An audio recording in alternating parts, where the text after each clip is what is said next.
Despite a wave of injuries hitting the San Francisco 49ers, quarterback Brock Purdy isn't backing down.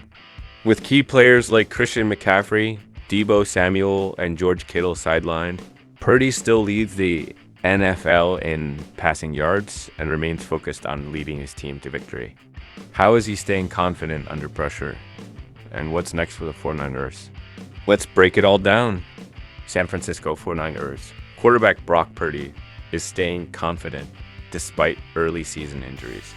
Even though he's been without reigning NFL offensive player of the year, Christian McCaffrey for the first 2 games, who is set to miss at least 3 more games due to Achilles tendonitis, Purdy remains hopeful.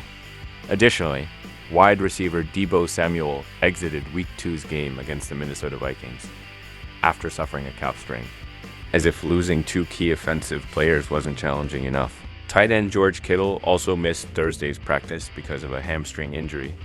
On defense, cornerback Charvarius Ward was absent from practice due to hamstring and knee problems, while defensive end Nick Bosa was limited with a rib injury.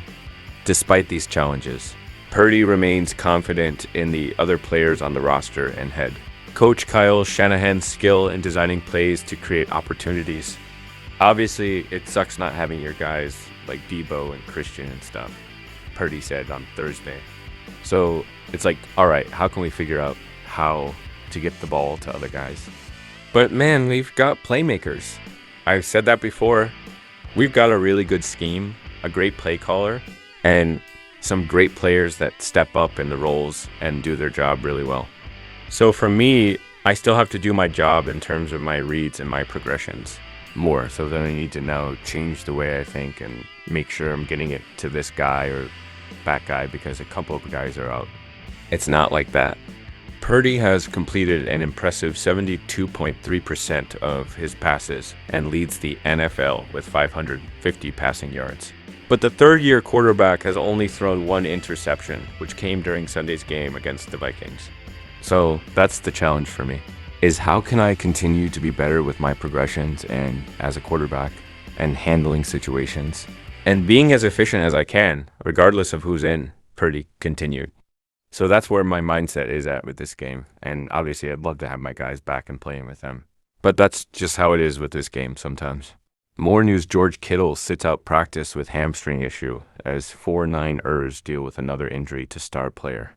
The San Francisco 49ers are preparing to take on the Los Angeles Rams in Week 3, already missing 2 of their key offensive players.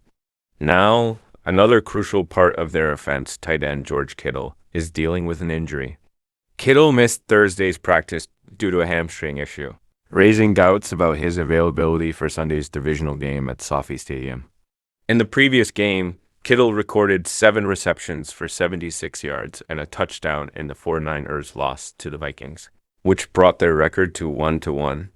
The 49ers are already missing running back Christian McCaffrey, calf, Achilles, and wide receiver Deebo Samuel, calf strain, for at least the upcoming game, and potentially longer. If Kittle is also sidelined, wide receiver Brandon Ayuk would be the only remaining top playmaker for the team. Kittle, now 30, hasn't played a full regular season since his second year in 2018. Fortunately for the 49ers, the 0-2 Rams are also dealing with injuries. They'll be without wide receivers Puka Nacua and Cooper Kupp, and are managing several injuries along their offensive line. In conclusion, the San Francisco 49ers are facing a growing list of injuries as they prepare for their Week 3 matchup against the Los Angeles Rams, with Christian McCaffrey and Deebo Samuel already sidelined. Tight end George Kittle's hamstring issue adds another setback to the team's offensive lineup. Kittle's absence would leave Brandon Ayuk as the sole remaining top playmaker for the 49ers. However, the Rams are also battling injuries, missing key wide receivers and dealing with issues on their offensive line, which could impact their performance as well. Thanks for watching.